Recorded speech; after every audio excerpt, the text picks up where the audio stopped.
For the most part, adjusting color balance and perhaps vibrance for an image should give you enough control to get the colors in the image where you want them. But sometimes a slightly different approach can be helpful. You might think, for example, about the concept of simply warming up the image, and you might not necessarily know which direction you need to take the sliders in color balance, but you know that you want to add a little bit of a yellow or maybe an orangish tint to the image. Let's take a look at how the photo filter adjustment can make that task remarkably easy. At the bottom of the Layers panel, I'll click on the Create New Adjustment Layer button and then choose the Photo Filter option from the pop-up menu. That will add a Photo Filter Adjustment Layer, and it will give me the Photo Filter controls on the Properties panel. You can already see that a little bit of a warming effect has been added to the image. I'll disable the Photo Filter adjustment for a moment and then turn it back on, and you can see that we've added just a little bit of warmth to the photo, essentially enhancing that sort of low light angle golden glow. But we can change the effect as we'd like.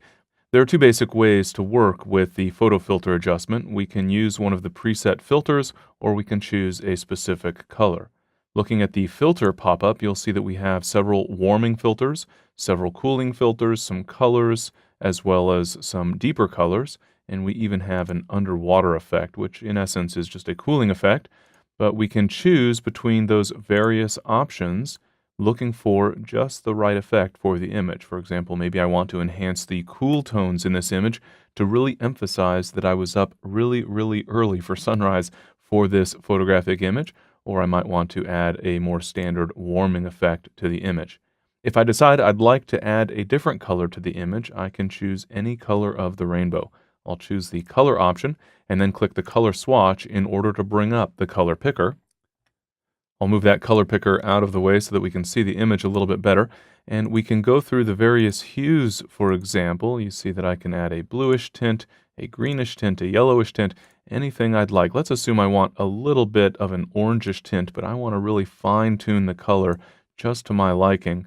Perhaps somewhere in there, for example. It's a bit of an orange, rather warm, almost slightly headed toward the red range of colors. I think that might work out pretty well to warm up this image. I'll go ahead and click OK. Regardless of whether we're using the filter or color option, we can then adjust the density. Increasing the density setting will increase the amount of color in the image, and reducing that density value will reduce the amount of color that we're adding to the image. Obviously, you'll want to fine-tune this based on the specific color you used as well as the image itself. I would suggest, though, that anytime you're working with the photo filter adjustment, when you think you have things just right, turn off the preview and turn it back on again so that you can get a better sense of the actual change within the image. That will help you make sure you're applying an appropriate adjustment. Sometimes we tend to think it looks good, and then we turn off the adjustment and realize it was a little bit too strong, in which case we can just reduce the density. We also have the option to preserve luminosity. I generally leave this option turned on. Frankly, with a photo filter adjustment, it's not that big an issue one way or the other.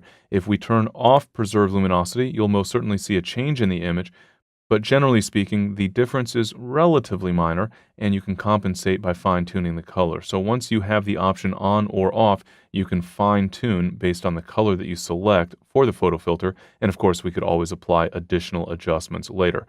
But in most cases, leaving the Preserve Luminosity checkbox turned on will provide a better result because Photoshop will attempt to maintain the luminance levels in your image even as you're shifting the colors around just a little bit.